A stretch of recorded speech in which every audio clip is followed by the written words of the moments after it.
বিসমিল্লাহ পড়বা। বিসমিল্লাহির রহমানির রহিম।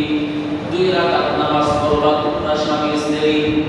কিয়ামতটা কিন্তু শুধু ফাতেমাকে বলে নাই, কিয়ামত পর্যন্ত যত উম্মত আছে অভাবগ্রস্ত, অভাবী, চতুর্দিক দিয়ে অভাবী, রিজিকের অভাব, প্রত্যেকটি উম্মতকে আমরা শিক্ষা দিয়েছি।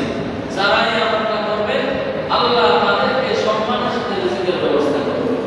নবী সাল্লাল্লাহু আলাইহি সাল্লাম বলে, ফাতেমা তোমরা স্বামী স্ত্রী রাতে দিনে 2 জন নামাজে দাঁড়ায় যাইবা, 2 রাকাত নামাজ পড়বা।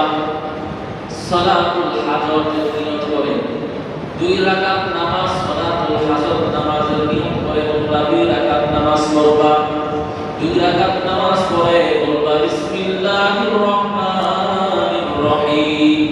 ইয়া আউয়ালাল আউয়ালিন ইয়া আখিরাল আখিরিন ইয়া যাল কুওয়াতাল মাতিন ইয়া রাহিমাল মাসাকিন ইয়া আরহামার রাহিমিন।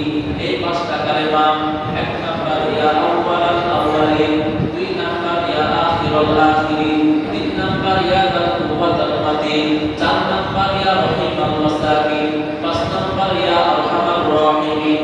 এই 5টা কালেমা তোমরা পড়বা। পড়ার পরে 2 হাত উঠায়া আল্লাহর কাছে দোয়া করবা।